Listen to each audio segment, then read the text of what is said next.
parlamentarno zastupljen. Znači, to je Srpska demokratska stranka, SNSD, to je DNS, PDP, Socijalistička partija, Ujedinjena Srpska, to je dakle Srpska radikalna stranka i Srpska radikalna stranka Republike Srpske koju vodi Mihaljci. Na sastanak se nije odazvao jedan broj političkih partija, a oni koji su odazvali vidite ovdje. Mi smo danas razgovarali o aktualnoj političkoj situaciji u Republici Srpskoj, pogotovo s aspektom na ono što se i dešavalo prethodnih dana, a i najavljene održavanje od strane opozicije protesta i našeg opredjeljenja da sazovemo isto vrijeme miting ovdje na Trgu Krajine. Mi smo se obratili, dakle, svim političkim partijama sa željom da ovdje razgovaramo i naš cilj je bio da razgovaramo o tome da vidimo celishodnost od organizacije takvih manifestacija ili ako zaključimo da je to celishodno da razgovaramo na koji način da obezbedimo tolerantnu i dobru atmosferu da se to desi u najboljem mogućem demokratskom kapacitetu. I mi smo to s tim ciljem i zakazali i očekivali razgovor na tu temu. Razgovor se nisu odazvala Srpska demokratska stranka, PDP, Mihaljčina stranka i stranka Dragana Čavića. Ja kao predsjednik Republike izražavam žaljenje zbog toga, a i konstatujem da je besmisleno više zazivati sastanke, jer postoje jedna grupacija koja ne želi dijalog. Ta grupacija se opredijelila za ulicu. Oni pokušavaju da na ulici rješavaju ili pokušavaju da riješiti te probleme. Ulica nije stvar koja će legitimisati ili delegitimisati Republiku Srpsku ili će izabrati ili neće izabrati vlast. Vlast se bira na izborima.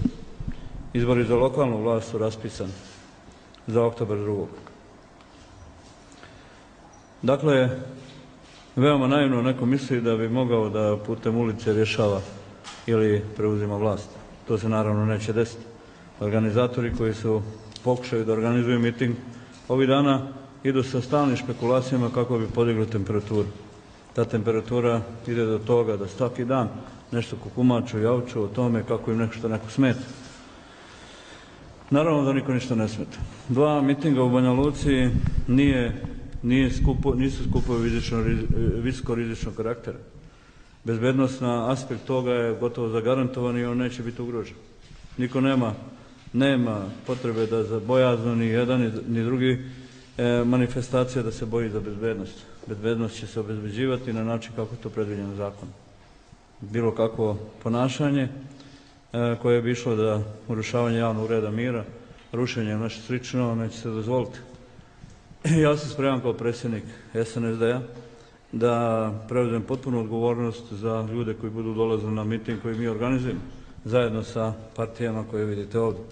I da kažemo da od njih tražimo potpuno demokratsko ponašanje, civilizovano, da dođu, da podrže Republiku Srpsku, da kažu da su protiv izdaje koje vrše partije koje istog dana drže miting nedaleko odavde i da u tom pogledu kažu da ne žele da imaju politiku izdaje koja Republiku Srpsku dovode u poziciju da se drugi miješaju njenu unutrašnju stvar. Naše informacije govore da iza mitinga koje organizuje opozicija stoje stranci. Nedavno grupa Britanaca je učestvovala u radu njihovog stranačkog organa. A ono što sigurno danas mogu da vam potvrdim i da kažem da su prihvatili ponudu Bakira Izetbegovića da se pomogne tim mitinzima i narod će moći da vide na koji način se to manifestovalo. Informacije kojim ja sad ovdje raspolažem jeste to da su čak iz Turske nekoliko ljudi ponudili svoje usluge za pomoć ovom mitingu, Savez za promjenu. O tom potom.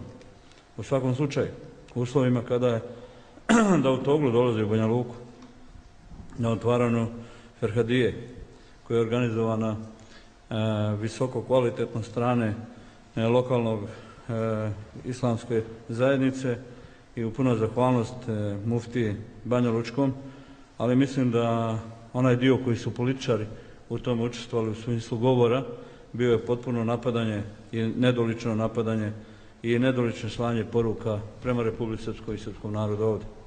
Ono što je odlazeći turski premijer izrekao na tome skupu, apsolutno mora da bude osuđen. Ja kao predsjednik Republike, koji sam prisustvovao tome činu, nisam govorio, mada sam bio predviđen, iz dva razloga. Prvi je da nije bilo istaknuta zastava na moj zahtjev, nije bilo zastave Republike Srpske i obilježja Republike Srpske, a drugi je, kao političar, nisam želio da doprinesem bilo kakvom skrnavljenju tog vjerskog skupa. Drugi su to uradili na način kako su to učinili. Zato sam ja danas uputio pismo gospodinu Mladenu Ivaniću, članu predsjedništva, srpskom članu predsjedništva iz Republike Srpske, da zvanični turski vlasti traži ograđivanje od onog što je Davutoglu rekao. Davutoglove riječi su bile osvajačke riječi. Promocija ekspanzivnog neoosmanizma, koji je išao za tim da jasno poruči poruke koje smo mogli da čujemo i ranije u Sarajevu i nešto kasnije nakon toga i na Kosovu kada je dolazio sam Erdogan.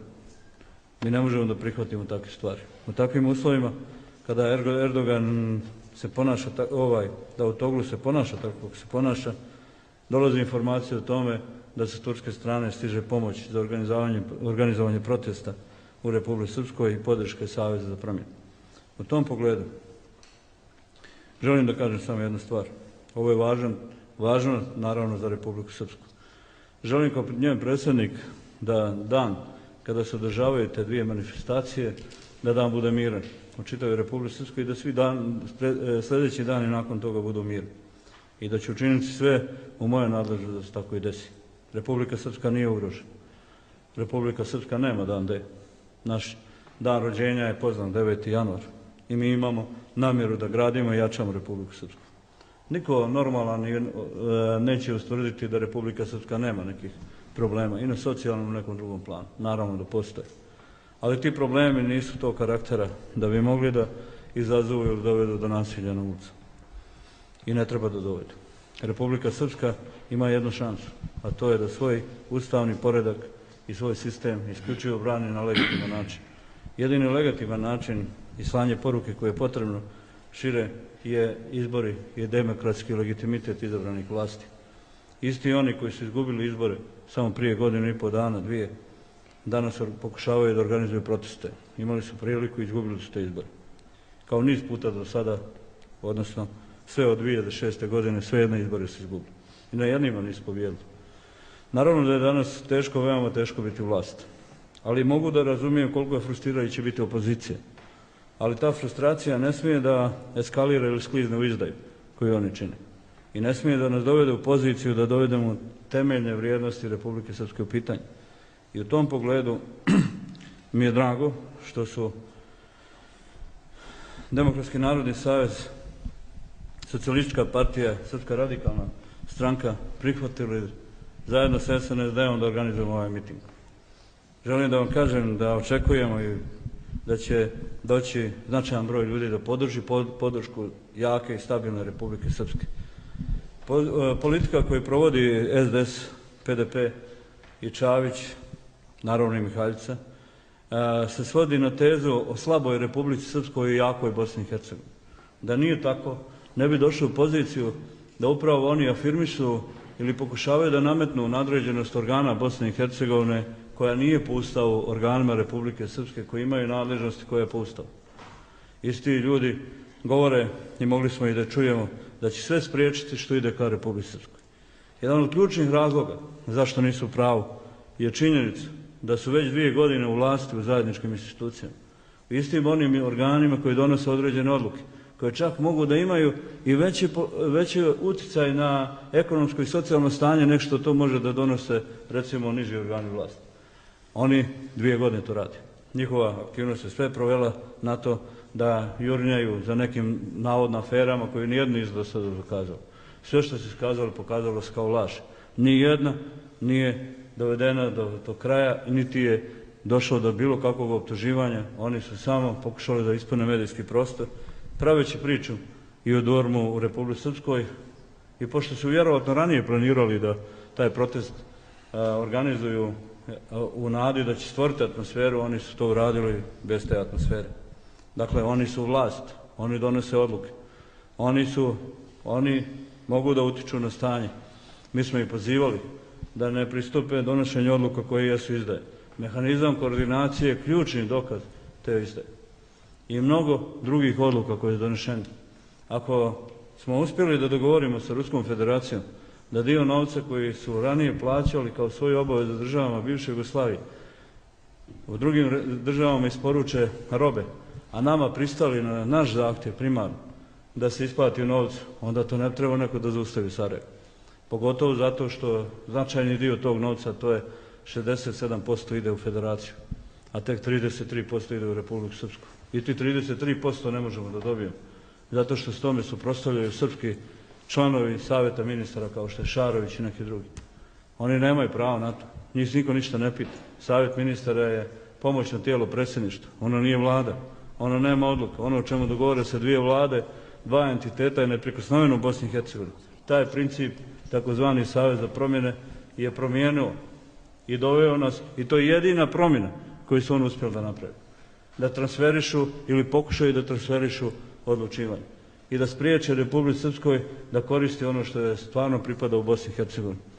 Oni nas dovode u poziciju da smatramo da Bosna i Hercegovina nije korisna i da Republika Srpska ne može da učestvuje u konceptu jaka Bosna i Hercegovina, slaba Republika Srpska.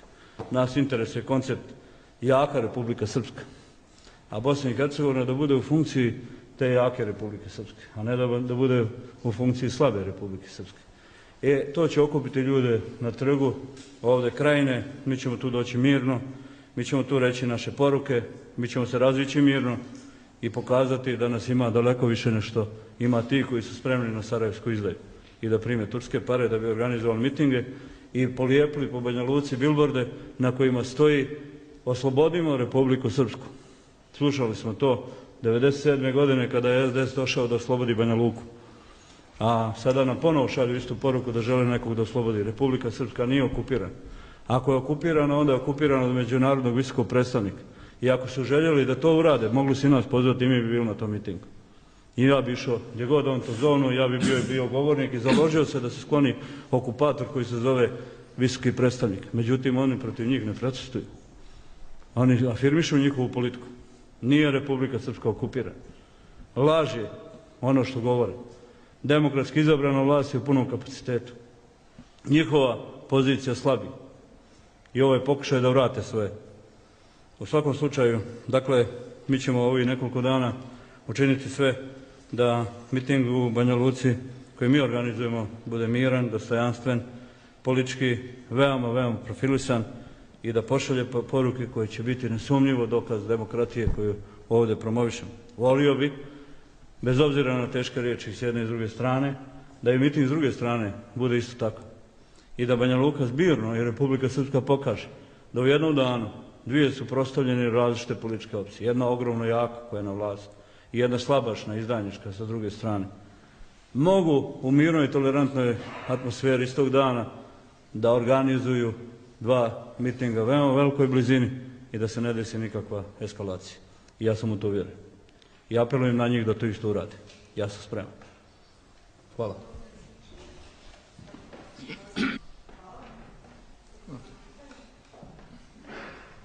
Slaviša Bajić. Gospodine Dodik, ko su konkretno ti turski financijeri? Imate li dokaze za to što pričate? I još jedno pitanje, pošto na tim bilbordima piše da će oni doći na Trg Krajine, da li mislite da ćete svi stati tamo? Molim? Hoće li to izazvati sukobe? Rekli ste da li će stati tamo. Očigledno da vi znate nešto što ja ne znam. Ali nemojte biti sigurno da ne znam ja što vi znate. Veoma dobro znam. Naravno da nisam očekivao od vas da me pitate ništa drugo.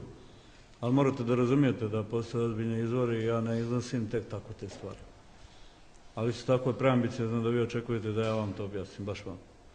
U svakom slučaju, dakle, pokazat će vrijeme, a i neki drugi organi, da Milorad Dodik u ovom slučaju bio pravo. Ima vremena. Dakle, niko se ne treba da brine za bezbednost Republike. Republika Srpska je bezbedna i bit će još bezbednija nakon 14. i protesta i našeg mitinga. U svakom slučaju, dakle, nema potrebe za bilo kakvu zabrinutost. bit će poduzete sve mjere koje su potrebne da se obezbedi evidencija o bilo kakvom urušavanju javnog reda i mira i budite sigurni da će ti ljudi to odgovarati. Mi ne zovemo nikoga da bilo šta ovdje ruši. Mi nećemo na Trgu Krajine ni zgaziti Stravkovića, ni zgaziti tamo Mladen Stojanović. Ali u svakom slučaju, dakle, mirno, dostojanstveno, niko ne brani. Izvolite, nek' bude 150.000, kako najavljuje 100, koliko su rekli. A niko ništa nema protiv.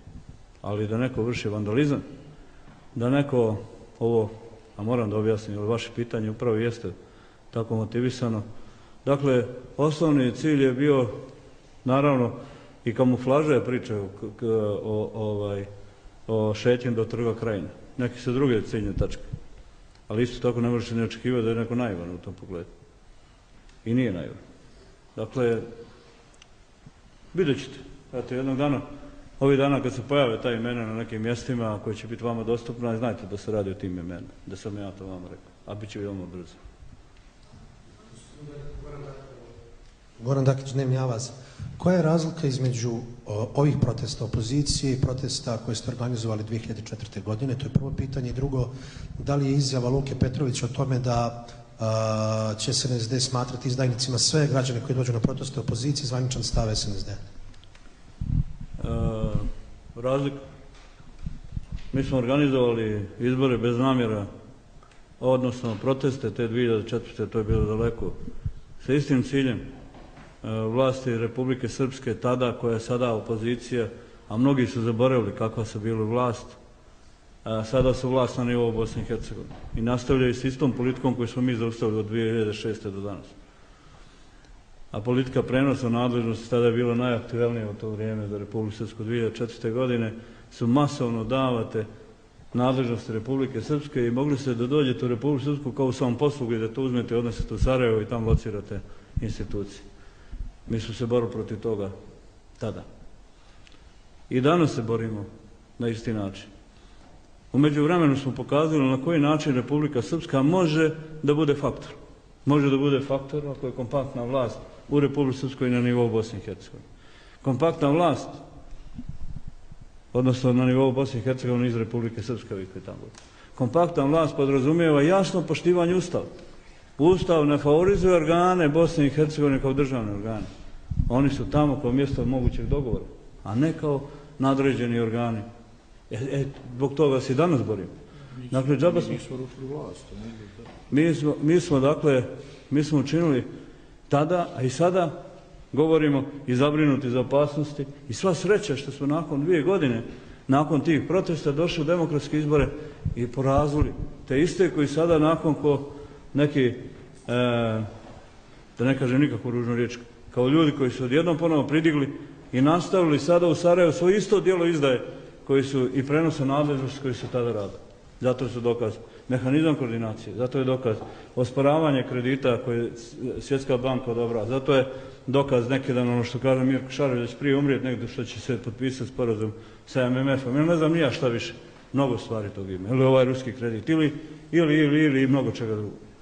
U svakom slučaju, kakve su kukavice, ovih dana sam opsjednut sa pitanjima stranih ambasadora, da li ćemo mi, ukoliko oni prihvate proširenje sporazuma o stabilizaciji i pridruživanju, to znači da se omogući liberalizacija uvoza u Bosni i Hercegovini, protiv čega su mnogi u Bosni i Hercegovini, da li ćemo mi napast njih. Oni predstavljaju sebe kao uvijek nekoga koja je žrtva navoda nečega. Naravno, vršite svoju vlast, imajte svoju odgovornost. Donosite i dobre i loše odluke, ako mislite da ste izabrani. Nemojte se kriti za nas. Nemojte se kriti za nas. Vi ste odgovorni za tu vrstu priče, vi donesete odluku. Republika Srpska je rekla šta misli na tu temu. Mi, dakle, te 2004. smo izašli s tom namjerom.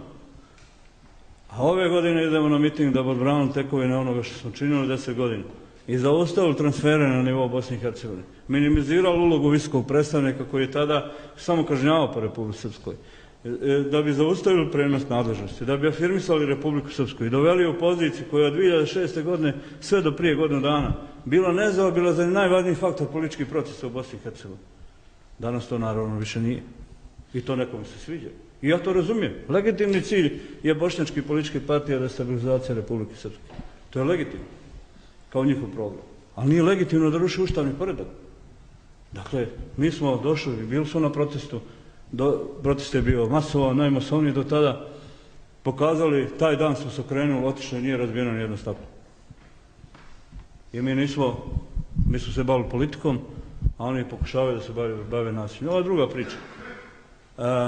Zaista naivnom čovjeku palo na pamet da kaže da je recimo SDS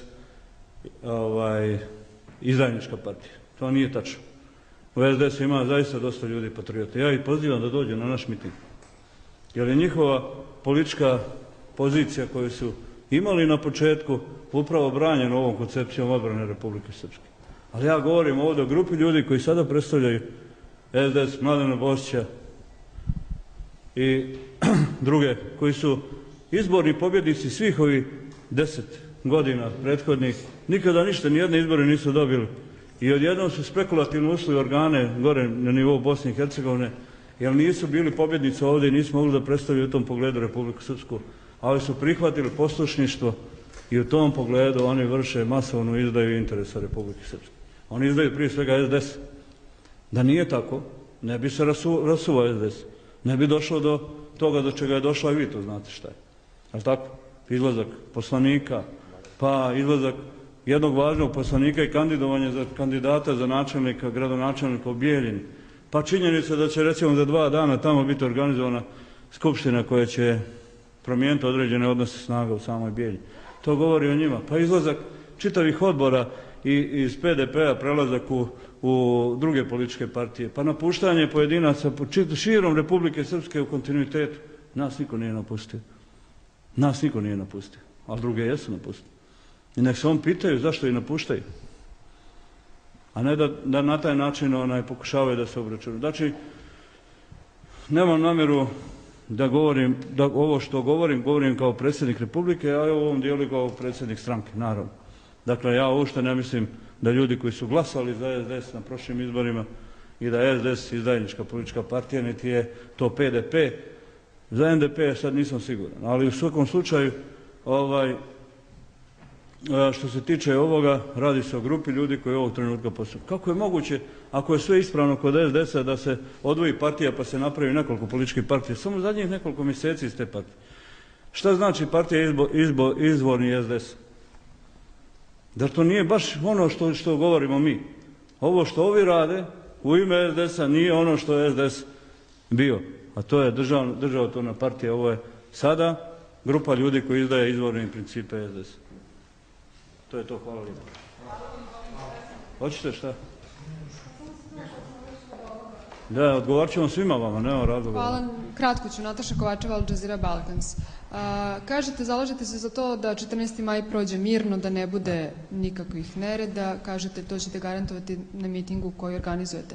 Ali zar ne mislite da samim ovakvim izjavama, kada nekoga nazivate izdajnikom i kažete da pokušava da sruši temelje Republike Srpske, sami podgrevate tu atmosferu? Ne. Ja sam precizno rekao i nadam se da se me slušao. Radi se o grupi ljudi koji su izdali izvornu politiku svojih političkih partija. Da su te političke partije se pocijepili kao što je SDS u nekoliko političkih partija već sada, najmanje 3 u posljednjih 6 mjeseci, da je stvoren izvorna SDS kao politička partija i revolt prema tom politici grupe koja sada vodi SDS, da je SDS imao 24 poslanika u Narodnoj skupštini, da danas ima 18 i da u toj 18 je i ovaj, kako se zove, Mihaljca koji nije SDS. Ima manje poslanika nego što ima na prošli put, u prošlom sazivu. Ono što su radili gore u organima sa stanovišta rezultata i onoga što jeste, to vama u Sarajevu možda djeluje da nije izdaje, a nama djeluje da jeste. I to mnogi iz SDS-a srećem širom Republike Srpske koji to ne podržavaju. I ja te ljude iz SDS-a Sarajevsku izdaju i da prime turske pare da bi organizovali mitinge i polijepili po Banja Luci bilborde na kojima stoji oslobodimo Republiku Srpsku. Slušali smo to 1997. godine kada je SDS došao da oslobodi Banja Luku. A sada nam ponovo šalju istu poruku da žele nekog da oslobodi. Republika Srpska nije okupirana. Ako je okupirana, onda je okupirana od međunarodnog visokog predstavnika. I ako su željeli da to urade, mogli su i nas pozvati i mi bi bili na tom mitingu. I ja bi išao gdje god on to zovnu, ja bi bio govornik i založio se da se skloni okupator koji se zove visoki predstavnik. Međutim, oni protiv njih ne protestuju. Oni afirmišu njihovu politiku. Nije Republika Srpska okupirana. Laž je ono što govore. Demokratski izabrana vlast je u punom kapacitetu. Njihova pozicija slabi. I ovo je pokušaj da vrate svoje. U svakom slučaju, dakle, mi ćemo ovih nekoliko dana učiniti sve da miting u Banja Luci koji mi organizujemo bude miran, dostojanstven, politički veoma profilisan i da pošalje poruke koje će biti nesumnjivo dokaz demokratije koju ovdje promovišemo. Volio bi, bez obzira na teške riječi s jedne i s druge strane, da i miting s druge strane bude isto tako. I da Banja Luka zbirno i Republika Srpska pokaže da u jednom danu dvije suprotstavljene različite političke opcije. Jedna ogromno jaka koja je na vlasti i jedna slabašna, izdajnička sa druge strane. Mogu u mirnoj i tolerantnoj atmosferi istog dana da organizuju dva mitinga u veoma velikoj blizini i da se ne desi nikakva eskalacija. I ja sam u to uvjeren. I apelujem na njih da to isto urade. Ja sam spreman. Hvala.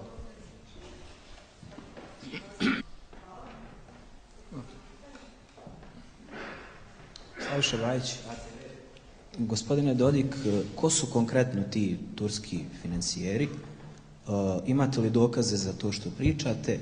I još jedno pitanje, pošto na tim billboardima piše da će oni doći na Trg Krajine, da li mislite da ćete svi stati tamo? Molim? Hoće li to izazvati sukobe? Rekli ste da li će stati tamo. Očigledno da vi znate nešto što ja ne znam. Ali nemojte biti sigurno da ne znam ja što vi znate.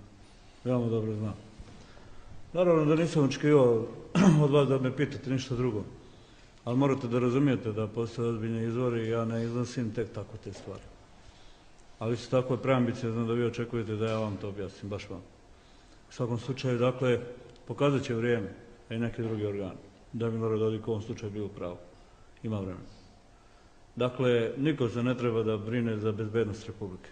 Republika Srpska je bezbedna i bit će još bezbednija nakon 14. i protesta i našeg mitinga. U svakom slučaju, dakle, nema potrebe za bilo kakvu zabrinutost.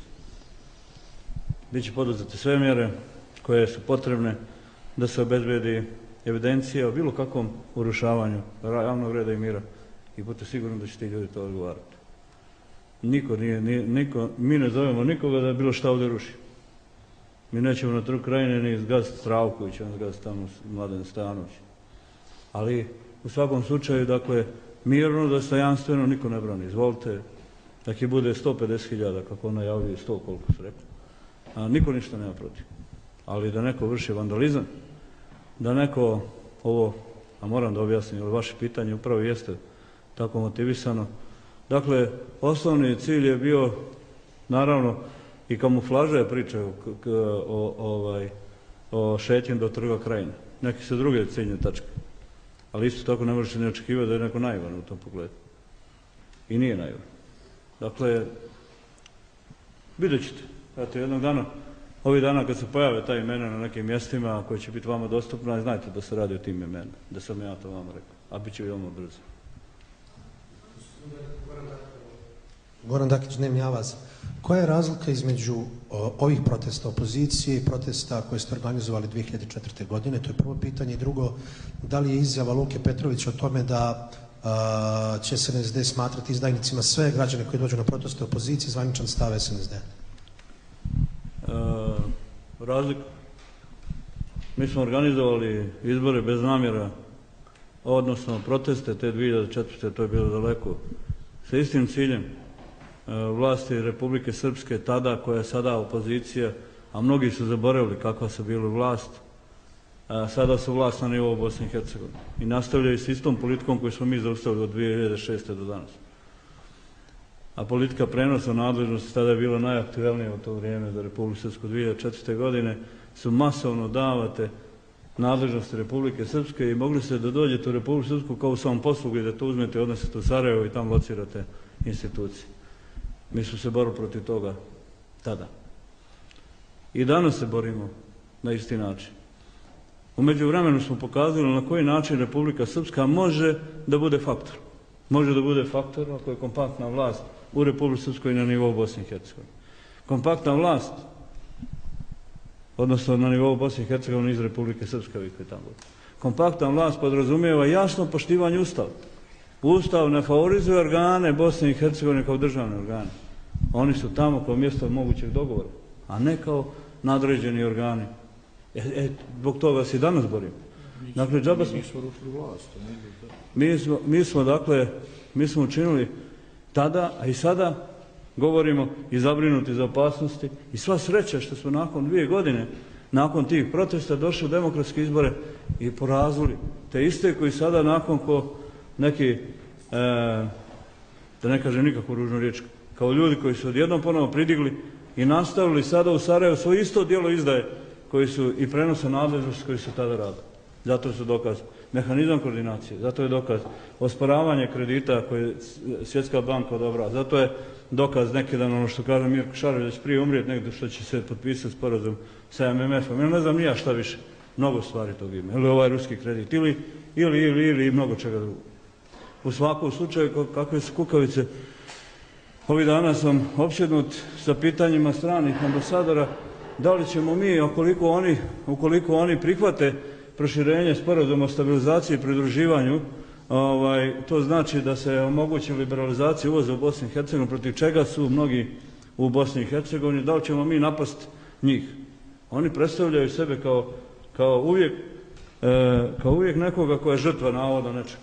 Naravno, vršite svoju vlast, imajte svoju odgovornost. Donosite i dobre i loše odluke, ako mislite da ste izabrani. Nemojte se kriti za nas. Nemojte se kriti za nas. Vi ste odgovorni za tu vrstu priče, vi donesete odluku. Republika Srpska je rekla šta misli na tu temu. Mi, dakle, te 2004. smo izašli s tom namjerom. A ove godine idemo na miting da odbranimo tekovine onoga što smo činili 10 godina. I zaustavili transfere na nivou Bosne i Hercegovine. Minimizirali ulogu visokog predstavnika koji je tada samo kažnjavao po Republici Srpskoj. Da bi zaustavili prenos nadležnosti, da bi afirmisali Republiku Srpsku i doveli u poziciju koja je od 2006. godine sve do prije godinu dana bila nezaobilazan i najvažniji faktor političkih procesa u Bosni i Hercegovini. Danas to naravno više nije. I to nekome se sviđa. I ja to razumijem. Legitimni cilj je bošnjački politički partija destabilizacija Republike Srpske. To je legitimno, kao njihov program. Ali nije legitimno da ruši ustavni poredak. Dakle, mi smo došli, bili smo na protestu, protest je bio masovan, najmasovniji do tada, pokazali, taj dan smo se okrenuli, otišli, nije razbijeno nijedno staklo. I mi smo se bavili politikom, a oni pokušavaju da se bave nasiljem. Ova druga priča. Zaista naivnom čovjeku palo na pamet da kaže da je recimo SDS izdajnička partija. To nije tačno. U SDS ima zaista dosta ljudi patriota. Ja ih pozivam da dođu na naš miting. Jer je njihova politička pozicija koju su imali na početku upravo branjena ovom koncepcijom odbrane Republike Srpske. Ali ja govorim ovdje o grupi ljudi koji sada predstavljaju SDS, Mladena Bošća i druge koji su izborni pobjednici svih ovih 10 godina prethodnih. Nikada ništa, nijedne izbore nisu dobili. I odjednom su spekulativno ušli organe gore na nivou Bosne i Hercegovine, jer nisu bili pobjednici ovdje i nisu mogli da predstavljaju u tom pogledu Republiku Srpsku, ali su prihvatili poslušništvo i u tom pogledu oni vrše masovnu izdaju interesa Republike Srpske. Oni izdaju prije svega SDS. Da nije tako, ne bi se rasuvao SDS. Ne bi došlo do toga do čega je došlo, i vi to znate šta je. Ali tako? Izlazak poslanika, pa izlazak jednog važnog poslanika i kandidovanje za kandidata za načelnika, gradonačelnika u Bijeljini. Pa činjenica da će recimo za 2 dana tamo biti organizovana skupština koja će promijeniti određene odnose snaga u samoj Bijeljini.